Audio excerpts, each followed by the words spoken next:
사람은 항상 잘하는 사람도 없고 항상 못하는 사람도 없죠. 그래서 사람의 인생 그거 모르는 거예요. 항상 잘해서 항상 앞서만 가는 사람도 없는 거고 항상 못해서 뒤에만 가는 사람도 없는 거예요. 앞서가는 사람이 어느 날 뒤에 있을 수 있고 뒤에 있다 생각하는 사람이 어느 날 앞에 있을 수 있기 때문에, 그래서 내가 앞에 있다고 교만할 것도 아니고요, 뒤에 있다고 열등감에 사로잡힐 것도 아닌 거죠.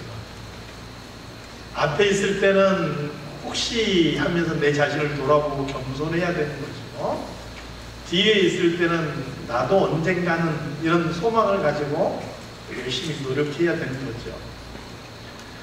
신앙에서도 마찬가지입니다. 늘 좋은 믿음, 늘 약한 믿음, 둘 다 없는 거예요. 좋을 때도 있고 약할 때도 있고 든든하게 서서 갈 때도 있고 넘어질 때도 있는 것이죠. 하루 잔칫날 잘 먹었다고 해서 그 다음에 몇 날 며칠고 굶어도 되는 게 아니잖아요.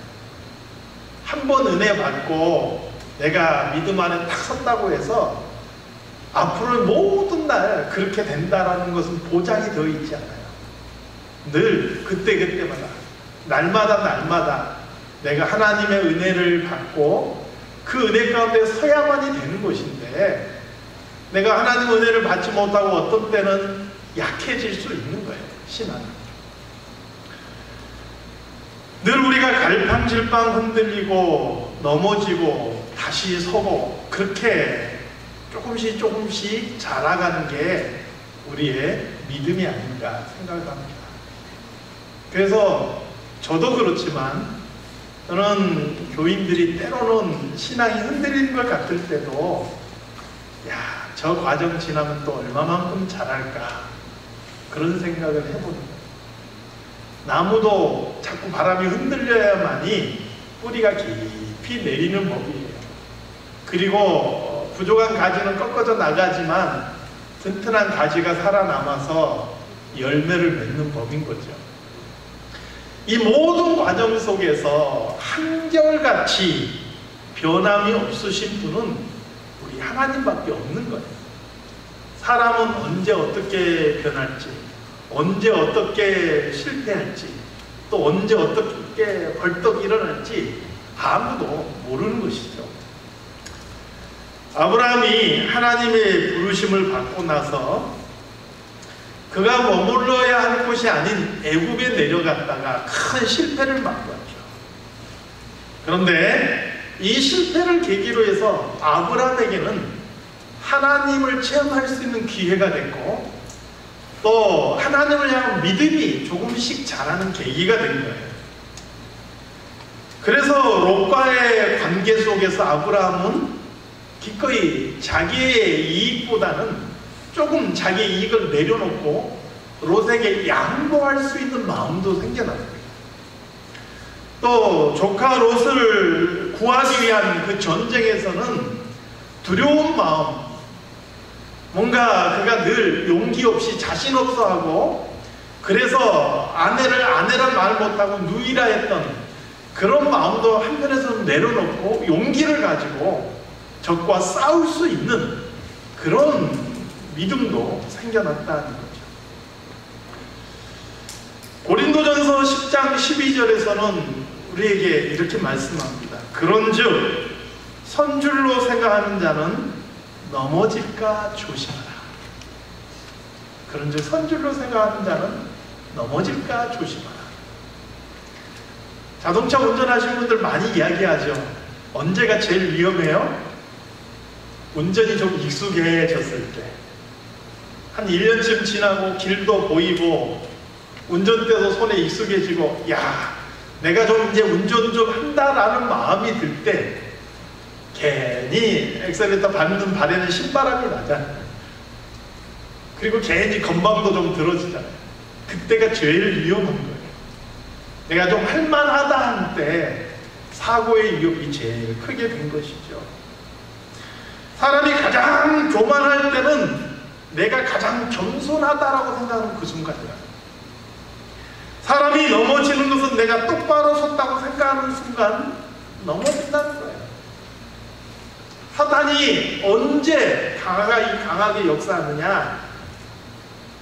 우리가 은혜 받고, 야, 내가 하나님의 은혜 받았다 라고 느끼는 그 순간 사탄이 가장 강하게 역사합니다. 사탄이 누구에게 가장 강하게 역사하느냐? 은혜 받아서 기쁨의 눈물을 흘리고 있는 그 사람에게 가장 강하게 역사합니다.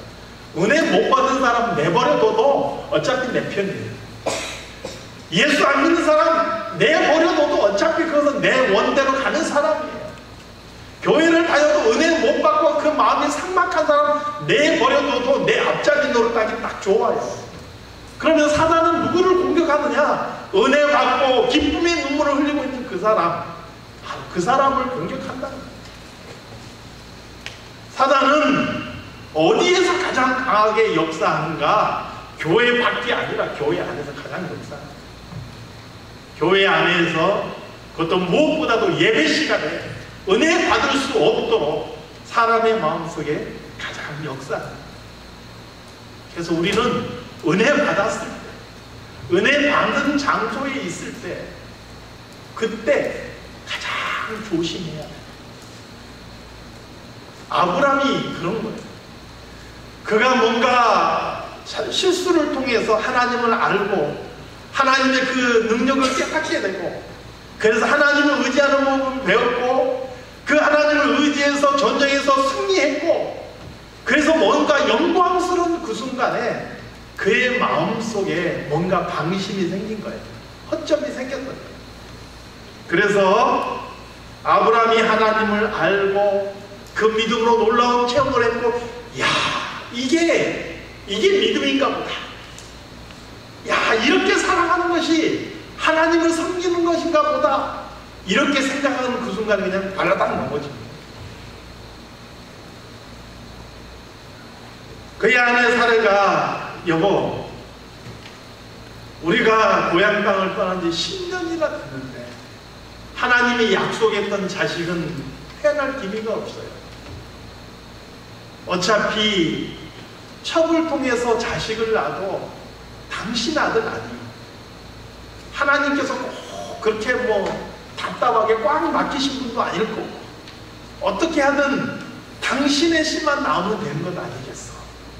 그러니 내 몸종이 있는데 이 하갈을 통해서라도 후사를 이어갑시다. 이렇게 이야기합니다. 아브라함이 듣기에도 그럴듯한 거예요. 야, 그렇지. 내 나이가 이제 85세인데 내가 어느 세월에 내 아내가 75세인데 이거 보면은 이제 좀 어렵겠어. 나도 나이 들어가고 내 아내도 이렇게 75세나 됐는데 어떻게 자식을 낳을 수 있겠는가? 이런 생각을 한 거예요. 이게 일반적으로는 합리적인 생각입니다. 일반적으로는 그럴듯한 생각이에요. 세상에서는 다 그렇게 생각하는 거예요. 그런데 여러분, 거기에서 한 가지 빠진 게 뭐냐면, 하나님께서 너와 사라를 통해서 내 후사를 주시겠다라고 약속하셨다라는 사실. 하나님의 약속보다도 합리적인 생각, 그럴듯한 판단이 앞장서버리니까 그만 아브라함은 잘못된 길을 가게 되는 거죠. 여러분, 인본주의라는 것은요, 처음부터 끝까지 하나님을 반대하는 거나 처음부터 끝까지 하나님 없이 생각하고 행동하는 것을 인본주의라고 말해요. 근데 그것은요, 우리가 딱 보는 순간 아, 이건 인본주의다라고 알아채는 거예요. 진짜 무서운 인본주의는 뭔지 아세요? 처음부터 끝까지 신앙적인 생각과 신앙적인 행동인데 그 중에 극히 일부분만 내 생각을 끼워 넣는 거, 이게 무서워요.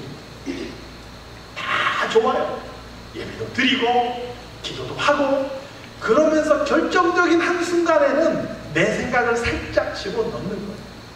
그게 정말 많은 성도들이 걸려서 넘어지는 아주 교묘한 인본주의인 거죠. 오늘 아브라함도 하나님이 나에게 후사를 주시리라 생각은 하지만 그래도 이렇게도 해도 되지 않을까라는 자기의 생각이 그 안에 슬쩍 끼어 들어갔다는 거예요. 그래서 아브라함은 그만 하갈이라는 여인을 취해서 이스마엘을 낳고 마는 것이죠. 지난주에 살펴본 내용이죠. 하나님의 약속을 신뢰하고 끝까지 기다렸으면 약속의 자녀 이삭을 낳았을 때 그가 자기 생각과 판단을 신뢰하고 그만 끝까지 가지 못하고 그가 이스마엘을 낳고 만 것이죠.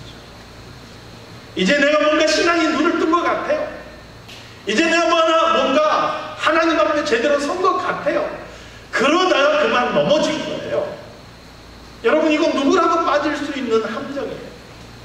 가장 그런 함정에 잘 빠질 수 있는 사람이 목회자이겠죠.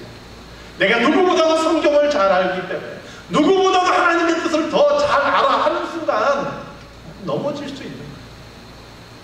그렇기 때문에 여러분, 신앙생활 오래 했을수록 내 직분이 정말 지도자의 자리에 서 있을수록 우리는 더 우리 자신들을 돌아봐야 됩니다. 내가 섰다고 생각하는 그 순간 넘어지지 않을까. 두렵고 떨리는 마음으로 나를 돌아봐야 돼. 사도 바울의 표현대로라면 나는 날마다 죽노라. 이 마음은 우리에게 있어요. 내가 누군데, 내가 몇 년 신앙생활 해왔는데 이런 마음이 드는 우리 자신들을 날마다 예수 그리스도의 십자가 앞에 못 박아야 된다는 거예요. 하나님께서는 아브라함이 범죄하자 무려 13년 이상의 시간을 아브라함을 향해서 침묵하십니다. 오늘 본문의 배경입니다. 아브라함이 이삭을 낳고 나서 13년 동안 하나님께서 아브라함을 향해서 침묵하셔요. 여러분, 사람도 어떤 때 침묵합니까? 속상하고 실망할 때 말 안 하고 싶잖아요. 그 사람하고 말 안 하고 싶잖아요. 얼굴 마주치고 싶지 않잖아요. 그때 침묵하는 거예요.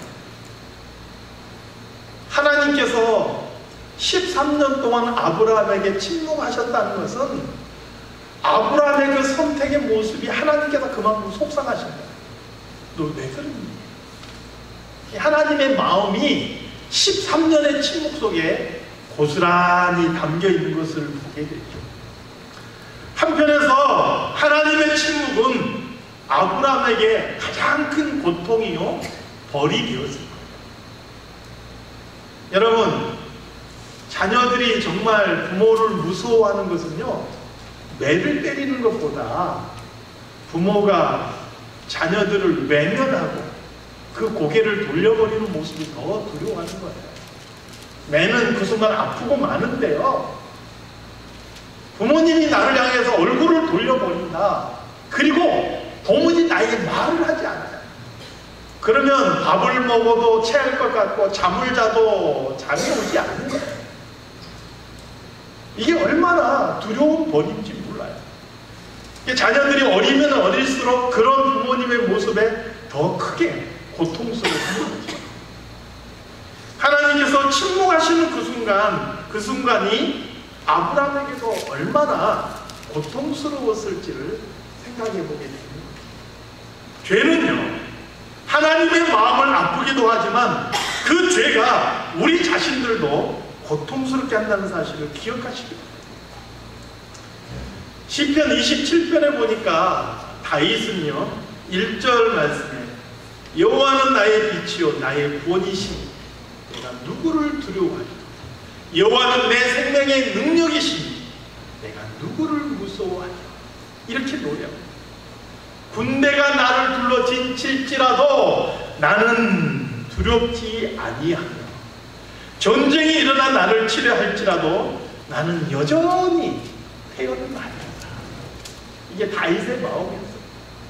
군대가 둘러서 나를 치쳐도 내가 전쟁터 한가운데 있다 할지라도 하나님께서 나를 지키시고 그분이 나를 인도하시고 나를 보호하신다면 나는 태어나다. 그게 다윗의 고백이었어요. 근데 같은 27편 9절 말씀에 보니까 다윗이 정말 두려워하는 게 있었어요. 여호와여, 주의 얼굴을 내게서 숨기지 마시고 주의 종을 노하여 버리지 마소서. 주는 나의 도움이 되셨다. 내가 범죄했다 해서 하나님의 얼굴을 내게서 돌리지 마시옵소서. 내게서 숨지 마시옵소서. 하나님이 아니시면 나는 안 됩니다. 이렇게 고백하고 있습니다. 사랑하는 성도 여러분, 늘 하나님의 얼굴빛이 저와 여러분을 향해 있는 그런 복된 성도들이 다 되시기를 소망합니다. 그런데요, 범죄할 때는 우리가 하나님께서도 침묵하시고 그 얼굴을 돌려버리십니다. 여기에 대한 두려움이 있는 사람들은요, 정말 그 범죄하는 순간에 그 두려움 때문에 죄를 짓지 못해요. 하나님에 대한 두려움이 없는 사람들이 죄 짓는 걸 두려워하지 않아요. 하나님께서 나에게서 얼굴을 돌리실까봐 두려운 마음이 있기 때문에 다윗도 자신을 삼가할 수 있었던 거예요. 근데 그런 두려움이 없는 사람들은요, 죄 짓는 것에 대한 두려움이 없어요. 사랑하는 성도 여러분, 하나님께서 우리에게서 얼굴을 돌려버리시는 것, 두려워할 줄 아는 그런 성도들이 되시기를 소망합니다. 아브라함이 13년 동안 그걸 느끼고 체험한 거예요.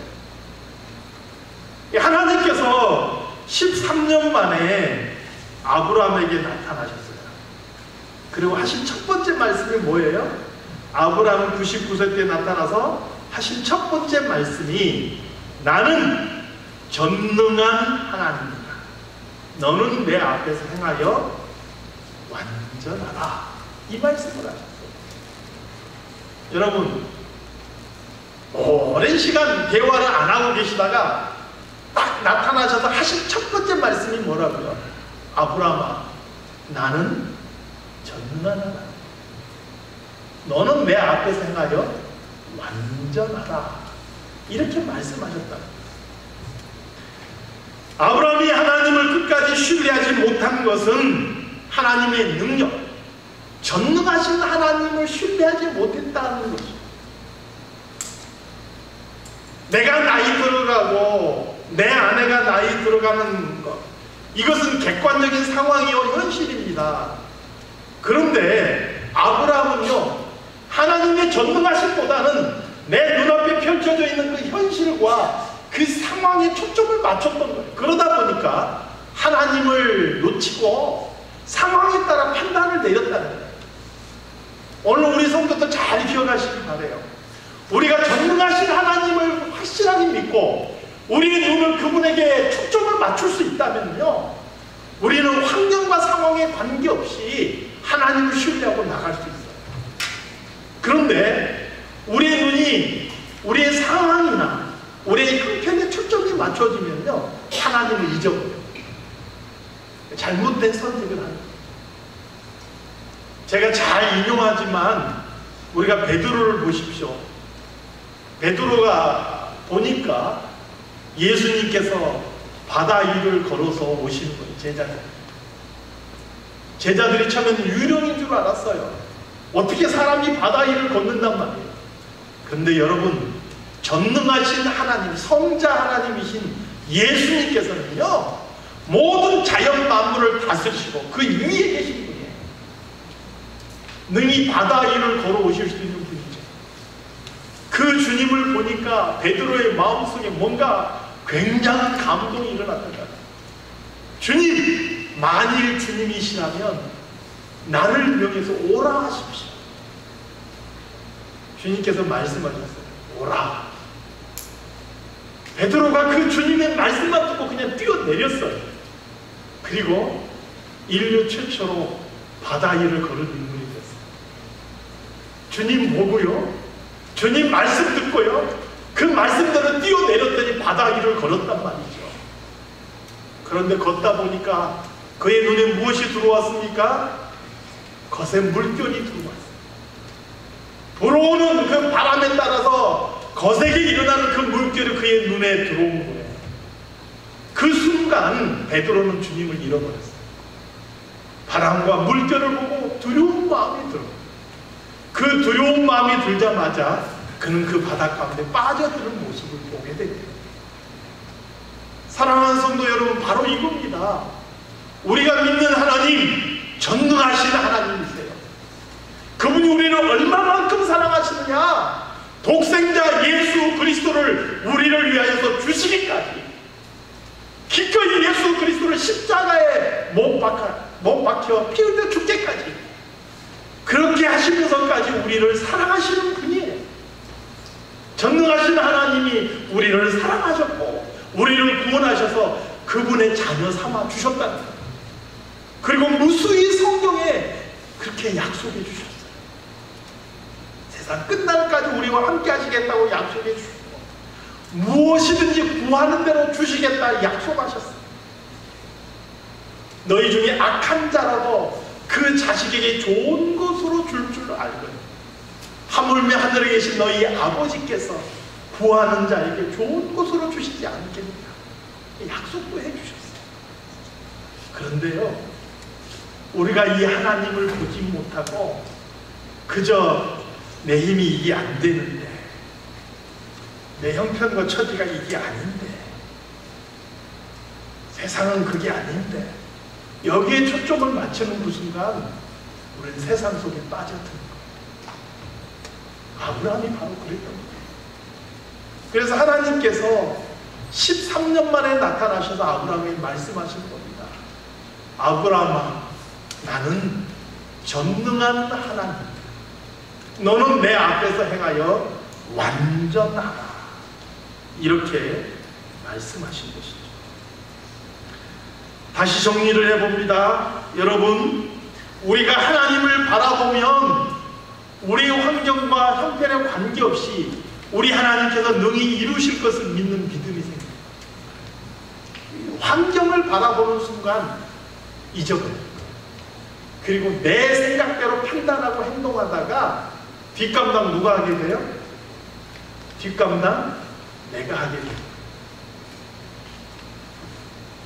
사랑하는 성도 여러분, 신실하신 하나님께서는요 결코 우리를 버리시지는 않습니다. 범죄했던 아브라함인데 13년 동안 침묵하셨지만 다시금 아브라함을 찾아오셔요. 그래서 오늘 본문 보니까 어떻게 하고 계세요? 옛날에 하셨던 약속 다시 다 되풀이해 주셔요. 하나하나 다시 끄집어내서 옛날에 하셨던 약속 다시 확인시켜 주시고, 기억하니? 내가 너한테 이렇게 했는데 다시 이렇게 해줄 거야. 계속 약속하셔요. 하나님께서는요 한 번 택하셨으면 끝까지 책임지셔요. 여러분, 자녀들도 마찬가지예요. 여러분, 결혼시키면 끝이에요? 결혼시키고 나서도 다 AS 해주시잖아요. 안 해주시나요? 예전에 우리 유봉열에서 신제품까지 나온다고 신제품 AS까지 다 해주신다 그러는데 그렇잖아요. 우리 하나님께서요 우리를 한 번 자녀 삼아 주셨기 때문에 우리가 넘어지고 자빠지고 그래도요 속상하시고 때로는 벌을 주실지라도 끝까지 포기하지 않으시고 우리를 책임져 주셔요. 하나님의 그 기쁘신 뜻을 이루기까지 우리를 이끌어 가셔요. 문제는 뭐냐? 우리가 하나님을 신뢰하지 못하고 넘어지고 자빠질 때마다 하나님께서는 우리를 포기하시지 않지만 그 뒷감당들을 우리가 해야 된다는 것을 기억하십니다. 아브라함도 이삭만 낳았으면 됐을 텐데 이스마엘을 낳았고, 이제 본문 이후의 말씀들을 보면 이 이스마엘로 인해서 집안에 분쟁이 생긴 걸 봐요. 이스마엘이 이삭을 괴롭히고 또 하갈과 사라 사이에 서로 불편한 감정이 생기고 집안에 분쟁이 일어나고 사라가 아브라함을 원망하고 결국은 하갈과 이스마엘을 쫓아내는 그런 일들이 벌어지는 거예요. 그것으로 끝나는 게 아니죠. 자손 대대로 분쟁의 씨앗이 생겨난 거예요. 이 뒷감당을 하게 된 거예요. 그래서 여러분, 우리가 하나님의 전능하심을 바라보고 그 믿음 안에서 굳게 서서 나아가면요, 첫 번째 시간이 절약돼요. 돌아가지 않습니다. 13년의 시간을 절약할 수 있어요. 우리가 하나님의 전능하심을 믿고 끝까지 나가면 덜 괴로워요. 하나님의 전능하심을 믿고 나가면요 덜 괴로운 거예요. 내가 그만큼, 그게 복이에요. 우리가 신뢰하고 믿지 못한 만큼 우리가 그만큼 더 고통스럽고 더 힘든 삶을 살아가게 되는 거예요. 여러분, 오늘 저와 여러분이 믿는 하나님, 세상을 창조하시고 세상을 다스리시는 전능하신 하나님이신 줄로 믿습니다. 그분 말씀하시면 무엇이든지 다 그대로 이루어지는, 능치 못할 것이 없는 하나님이세요. 그런데 그 하나님이 우리를 얼마나 사랑하시는가. 바로 독생자를 보내셔서 우리를 구원하시기까지 우리를 사랑하신단 말이에요.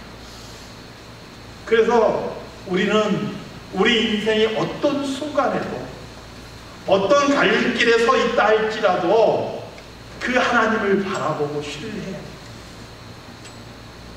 내가 기준이 아니고 조금 뭐 했다고 내 경험을 의지하는 것이 아니고 하나님이 이 순간에 나에게 무엇을 말씀하시는가, 하나님은 이 순간에 나에게 무엇을 요구하시는가, 이것이 우리 삶의 기준이 돼야 돼요.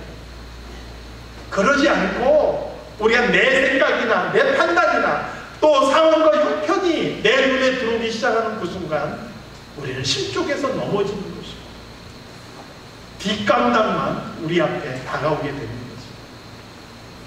사랑하는 성도 여러분, 오늘 우리 삶 속에서 전능하신 하나님 끝까지 우리와 함께 하실 줄로 믿습니다.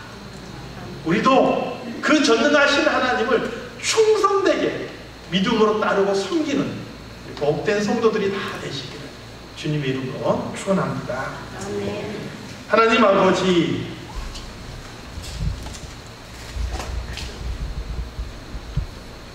오늘 아브라함을 통해서 우리의 모습을 다시 한번 돌아봅니다.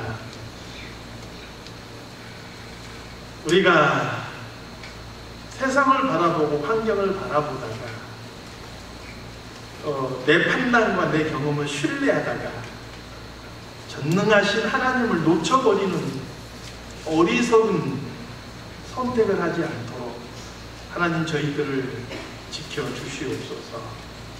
아버지 하나님, 어떤 순간에도 어떤 인생의 갈림길에 서 있다 할지라도 전능하신 하나님을 신뢰하고 그 믿음으로 하나님 꽉 붙잡고 설 수 있는 우리 모든 성도들이 다 되게 하여 주시옵소서.